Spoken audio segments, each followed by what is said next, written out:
চলবে আগুন করে করে সুমন ভাইয়ের কিছু হলে action action direct action direct action action action সন্ত্রাসীদের কালো হাত ভেঙে দাও উড়িয়ে দাও ভেঙে দাও উড়িয়ে দাও সন্ত্রাসীদের কালো হাত সন্ত্রাসীদের চামড়া তুলে দেব আমরা সুমন ভাই ভয় নাই রাজপথ ছাড়ি নাই রাজপথ ছাড়ি নাই সুমন ভাই ভয় নাই action to action direct action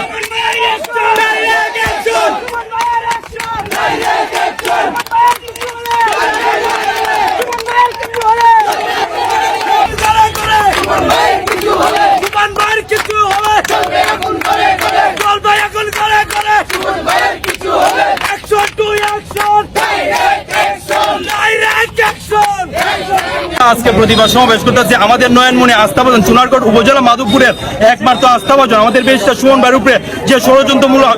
আচরণ চলছে উনার প্রতিবাদের জন্য উনার উপরে যদি একটা আঘাত হয় আমরা সারা বাংলাদেশে আগুন জ্বলবে। যে দুষ্কৃতিকারীরা এই হুমকি দিয়েছে তাদেরকে ধরে এনে আইনের আওতায় এনে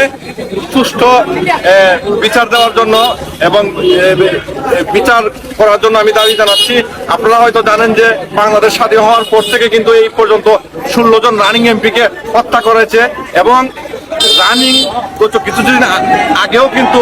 ঝিনাইদহের বর্তমান এমপি আনারকে হত্যা করা হয়েছে। এইভাবে যদি দুর্নীতিবাজদের বিরুদ্ধে কথা বলার কারণে আপনার আমার উপর হত্যার হুমকি আসে বা ভয়ভীতি দেখানো হয় তাহলে এই বাংলাদেশের দুর্নীতিবাজদের বিরুদ্ধে কেউ কথা বলবে না। তাই আমাদের সময় হচ্ছে যে মরার পরে কাঁদাচ্ছে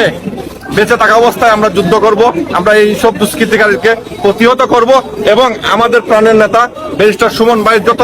ধরনের সিকিউরিটি প্রয়োজন সেটা আমরা আমাদের পক্ষ থেকে দিব এবং মাননীয় প্রধানমন্ত্রী এবং পুলিশের আইজিপি মহোদয়ের কাছে আমাদের আকুল আবেদন সোনারঘাট মাধবপুরবাসীর শুধু না টেকনাফ থেকে তেতুলিয়া পুরো বাংলাদেশের মানুষের দাবি একটাই, অতি বিলম্বে ব্যারিস্টার সুমন ভাইকে পুলিশ প্রোটোকল দেওয়া হোক এবং উনার যথার্থ নিরাপত্তার ব্যবস্থা করা হোক। যদি আগামী 24 ঘন্টার ভিতরে এই সব দুষ্কৃতিকারীদেরকে ধরা না হয় তাহলে কিন্তু আমরা পরবর্তী আমাদের আন্দোলন চালিয়ে যাব। পুলিশ যেন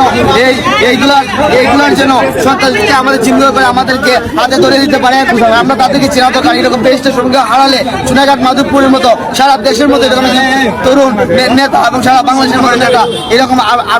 ভবিষ্যতে আসবে কিনা আমার জানা নাই। আজকের এই মানব মন্ডল যারা আমার লাইভে দেখছেন সবাই সবার জায়গা থেকে নিজ উপজেলা থেকে যে জায়গাতে পারেন, নিজ ইউনিয়ন থেকে, নিজ ওয়ার্ড থেকে, নিজের যে জায়গাতে আছেন, শুধু সোনারঘাট নয় সারা দেশ থেকে আপনি প্রতিবাদ করে তুলুন। এই প্রতিবাদই হবে আগামী এই বাংলাদেশ দুর্নীতি মুক্ত এবং এই সন্ত্রাস মুক্ত একটি সোনার বাংলাদেশ।